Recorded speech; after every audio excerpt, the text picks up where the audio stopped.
guys watch Netflix? How many of you guys like Netflix? You? Alright, so how much does Netflix cost? Like $6, $7, $8 a month? Well, the new Star Wars movie, The Force Awakens, that premiered. It's made over $7 billion so far. That translates into roughly like about only 17 million years of Netflix. No, and there's a reason it's made that much money. There's a reason it's got this culture, this like its history. And haven't you guys ever wondered maybe what's inspired your favorite actor, your favorite director, your favorite writer? You know, I guarantee you, 90% of those people will have Star Wars somewhere in their inspiration. Susan Sonswet, the author of the Star Wars Vault, which came straight from the Lucasfilm archives, says that a month before the Star Wars premiere, the original premiere in '77, there was no theater willing to play Star Wars. The science fiction genre was deader than dead, and nobody wanted to play Star Wars until they finally did their screening, and people ended up leaving the theater in tears of joy. But if that movie had never been brought up in that theater, if they'd never been the premiere, if nobody ever brought in this deader than dead genre, there would be no movie Spaceballs. Have you guys ever heard of Spaceballs? If that wouldn't have existed, Kevin Smith wouldn't have made any movies. Kevin Smith said he wouldn't make movies without Star Wars, and even Quentin Tarantino says the inspiration for him was Star Wars. So what I want to talk to you guys about is I'm going to tell you guys about how Star Wars has changed the science fiction genre, how it sort of brought it to life, rejuvenated it, made it this big, popular genre that it is today. And I'll show you guys the culture of Star Wars, what people have done with this, or people have taken this into their own lives, what people think of the Star Wars movies. And I'll show you the legacy it's left behind, and how it's affected the film industry, the marketing industry, and how it's still affecting things today. So, when the film was originally released in 1977, it looked like this. Millions of people saw this premiere. Millions upon millions of people saw this premiere. It was groundbreaking. M.S. Henderson, the author of Star Wars Magic of Myth, pointed out that episodes 4, 5, and 6 alone, just recounting episodes 1, 2, 3, 7, other things, still millions of people have seen just those when those premiered. And movies have borrowed things from Star Wars. For example, like I said, Spaceballs was created because of Star Wars. And with this new Star Wars, The Force Awakens, Spaceballs, I don't know if any know this, but Spaceballs decided to come back, make a second one. Start Spaceballs 2, just searching for more money.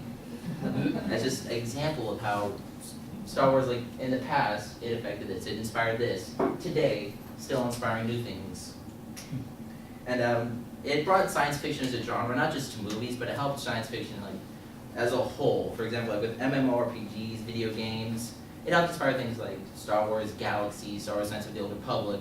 It helped develop science fiction as a whole, not just science fiction in film, not just science fiction in certain areas. Science fiction as a whole helped grow.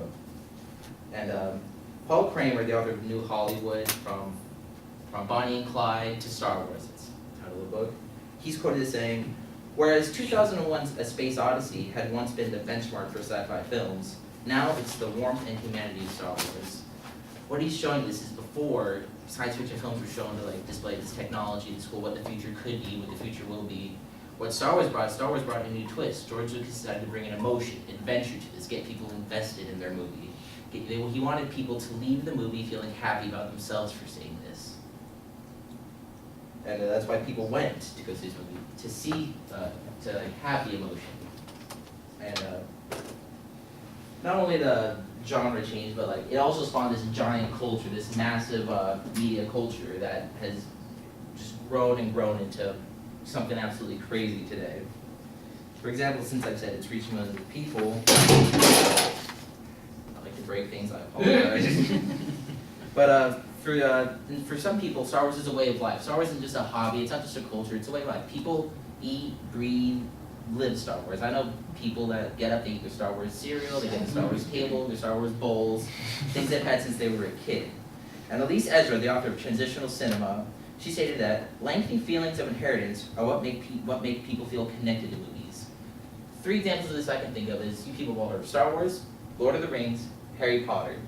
Those are all genres that people are inherited in. You watch Star Wars, you saw episode 4, you waited for episode 5, you waited for 6, 1, 2, 3, and 7. Lord of the Rings, you waited for, I don't know Lord of the Rings, but you waited for the different movies to come out, I don't know which ones are, and you've also waited for Harry Potter, you wait for 1, 2, 3. These are movies that you've grown up with. This is why George Lucas said, because he knows if you make this, you're growing up with this movie, you're inherited in the movie, you're invested into it.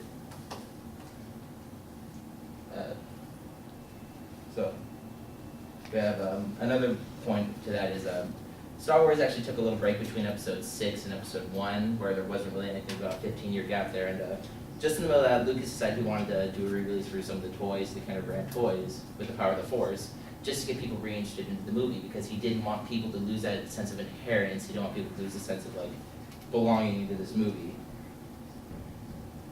And, people sometimes bring the Star Wars maybe a little too close to their personal lives, because I know there's this documentary that I watched called Star Waits.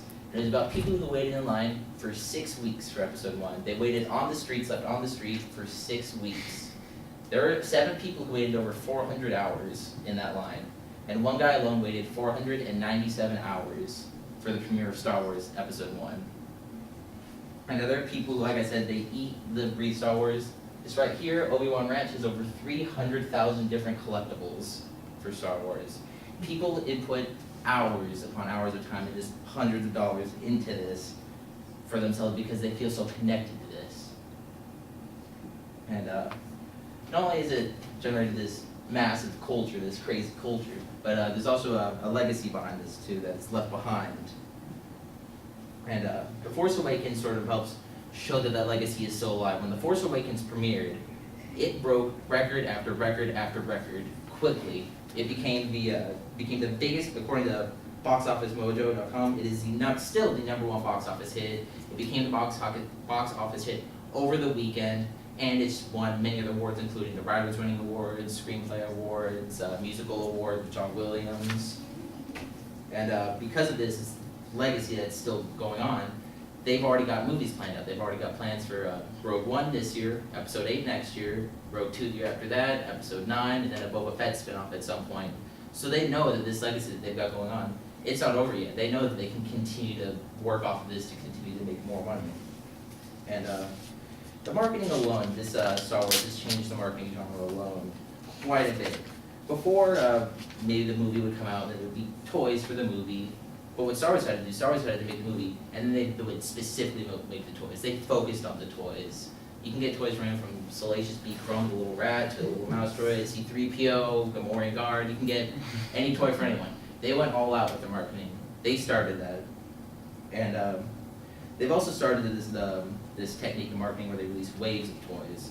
Like people do this now, WWE does this now, DC movies do this now, Marvel does this now, where they release a first wave, a preview wave, where they'll release movies, release toys pre-movie, like to get you interested in it, and then release toys after the movie gets released, which we'll do, and then they'll release a third wave after that for collectors specifically.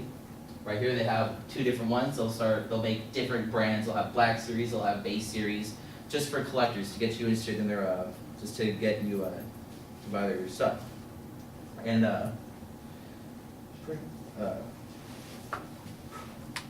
Alright, FoxBusiness.com stated that on Force Friday, the first day you're allowed to sell Star Wars toys on the market, Star Wars jumped up to the #1 toy market, again from back in '77, they became again this year. Their sales jumped up 250%. And so, first review, Star Wars shaped the sci-fi genre. Star Wars brought it to life. Star Wars brought it back from literally deader than dead. And it brought new effects in with the use of emotion, use of adventure into the science fiction, as well as this culture that has spun off and grown into this giant culture that it is today. And it's left behind this legacy that just changes, continues to change marketing, continues to grow and grow.